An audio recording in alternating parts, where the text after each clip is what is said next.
येणारी निवडणूक आताच माझ्या आजीच्या वक्त्यांनी सांगितल्याप्रमाणे ही कुठल्या ग्रामपंचायतची निवडणूक नाही, जिल्हा परिषदेची नाही, पंचायत समितीची नाही, आपल्या देशाचं भवितव्य ठरवणारी निवडणूक आहे। आपण सर्वजण शेतकरी आहेत।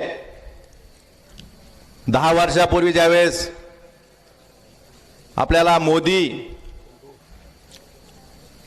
लाट आली होती, गुजरातचा खोटा विकास दाखवला गेला, स्वामीनाथन आयोग लागू करण्याचं आपल्याला आश्वासन दिलं गेलं, शेतकऱ्यांचं उत्पन्न दुप्पट करू असं सांगितलं गेलं, प्रत्येकाच्या खात्यात 15 लाख देऊ असं सांगितलं गेलं, वर्षाला 2 कोटी बेरोजगारांना नोकऱ्या देऊ असं सांगितलं गेलं, महागाई कमी करू असं सांगितलं गेलं। असं सगळ्या खोट्या गोष्टी सांगून आपल्याला ह्या देशाची सत्ता या भारतीय जनता पार्टीने हस्तगत केली 10 वर्षापूर्वी। 10 वर्षात काय झालं? 10 वर्षापूर्वी आपण सगळेजण शेतकरी आहेत, आपल्या पुरतच बोलू फक्त। 10 वर्षापूर्वी आपल्याला 1 एकर नांगरण करायला 600 ते 700 रुपये लागत होते, आज 2000 रुपये लागतात, बरोबर आहे ना? 10 वर्षापूर्वी 1 कट्टा सोयाबीनचा भरडायला मशीनवाला 50 रुपये घेत असेल का? किती जास्त घेतो तुमच्या गावात? आज 150 ते 200 रुपये घेते, 250। जरा तुमच्या महागाई जास्त दिसते।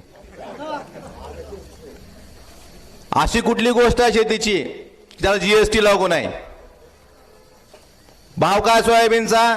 10 वर्षापूर्वी 4,500, आज पण 4,500। खर्च डीएपीचं 600 रुपयाचं बोतो 1400 वर गेलंय। कोरेजनची बाटली आज किती रुपयाला मिळते?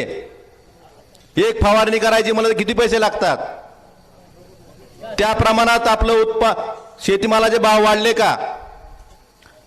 स्वामीनाथनजींना यांनी भारतरत्न दिला, पण खरा भारतरत्न कधी दिला समजला असता त्यांनी स्वामीनाथन आयोग जर लागू केला असता आणि शेतकऱ्याचं कल्याण केलं असतं तर त्या भारतरत्न देण्याला अर्थ होता असं मला वाटतंय।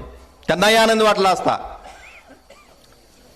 एका बाजूला शेतकऱ्याला प्रत्येक गोष्टीत सोयाबीनचे भाव 11,000 रुपये पण गेलते।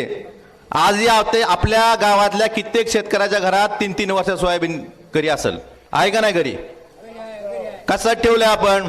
आज भाव वाढेल, उद्या भाव वाढेल, त्याचं वजन कमी व्हायला लागलं, वरचेवर त्याची पिटी व्हायला लागली बघा उडून, पण भाव काय वाढत नाही? का वाढत नाही भाव? आताच दादानी सांगितलं की एवढं तेल आयात केलं, किती लाख टन, पण तेल आयात केलं ते केलं, ठीक आहे, माणसाला खायला लागतं म्हणून त्याला समजून घेऊ आपण।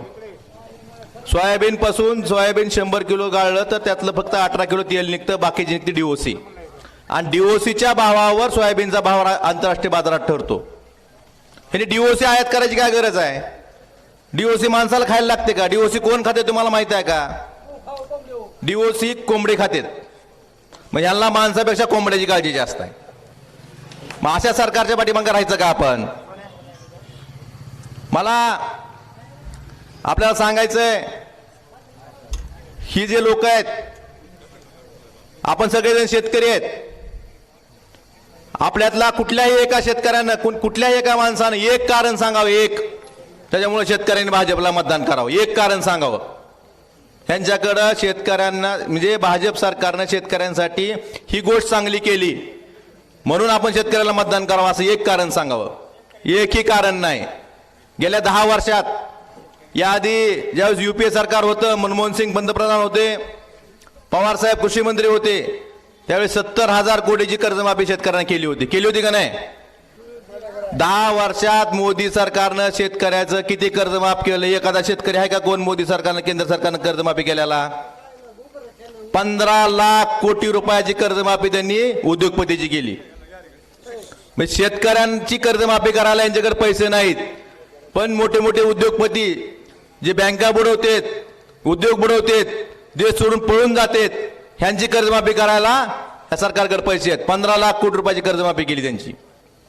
मग अशा लोकांच्या पाठीशी राहायचं का आपण? आपण पीक विमा तर आपल्या जिल्ह्याचा काय सगळ्यात स्पेशलिस्ट विषय आहे, बरोबर आहे ना? आपल्याला विम्याच्या नावाच्या बाहेर जीव दिला नाही कधी। ना कधी आपण बॅरेज मागितले, पाणी का आलं नाही म्हणून विचारलं नाही. विमान अनुदान, आपण विम्यावरच बोलू आता. नाही, महत्वाचा सगळ्यात मोठा मुद्दा तीच आहे की आपला 2020चा पीक विमा. पहिली याचिका शिवसेनेच्या वतीनं आपण संभाजीनगर उच्च न्यायालयात दाखल केली. पहिली याचिका. अजून जर कुणाला त्याचे पुरावे पाहिजे असतील, काय पाहिजे असेल, आमची खुली चर्चा खासदार साहेबांनी मागेही आवाहन केलं, अजूनही आव्हान आहे आमचं, आपण खुली चर्चा करू त्या बाबतीत. आणि आम्ही काय म्हणलं, जी कंपनीकडनं पैसे वसूल करून शेतकऱ्यांना द्या. समोरच्या लोकांनी याचिका काय केली की जर कंपनीनं पैसे नाही दिले तर सरकारनं द्यावे. सरकारचे पैसे म्हणजे कुणाचे पैसे? आपलेच पैसे. म्हणजे कंपनीला का सोडायचं? कंपनी जावाई आहे कुणाची? 2020च्या पीक विम्याच्या बाबतीत 18 सुप्रीम कोर्टापर्यंत हा लढा गेला. प्रति हेक्टरी 18,000 रुपये शेतकऱ्याला मदत करा असं सुप्रीम कोर्टानं आदेश दिले. आले का 18,000 रुपये आजपर्यंत? तरी 2024 चालू आहे. फक्त पहिल्यांदा 6,800, नंतर 4,000, असं 10,000 काहीतरी पैसे प्रत्येकाला आले. 2020च्या पीक विम्याच्या बाबतीत ज्यावेळेस पहिल्यांदा याद्या जाहीर झाल्या, 200 कोटी रुपयाची सुप्रीम कोर्टानं भरून घेतले होते. पहिल्यांदा याद्या प्रत्येक ग्रामपंचायतीला लागल्या. त्यावेळेस खामसवाडीतील किती लोकांची नावं होती? पहिली यादी. ज्यावेळेस आपण आंदोलन केलं शिवसेनेच्या वतीनं, दिवाळीमध्ये उपोषण केलं, त्याच्या आधी प्रत्येक आपल्या तालुक्यातल्या फक्त 7,000 शेतकऱ्याची नावं होती. त्यानंतर आपण त्यांना सांगितलं की असं चालणार नाही, ज्या शेतकऱ्यांनी विमा भरला ह्या सगळ्या शेतकऱ्यांना विमा दिला पाहिजे. ह्यांचा प्लॅन काय होता? NDRF SDRF मध्ये ज्या शेतकऱ्यांना मदत मिळाली त्या शेतकऱ्यांना पैसे द्यायचे आणि 200 कोटीत सगळा विषय मिटवायचा. 550 कोटी द्यायचे नाहीत, हा प्लॅन होता. परंतु आपण हाणून पाडला.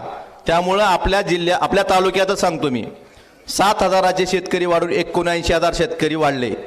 79,000 शेतकऱ्यांची यादी तयार झाली आणि त्यांना ते पैसे मिळाले.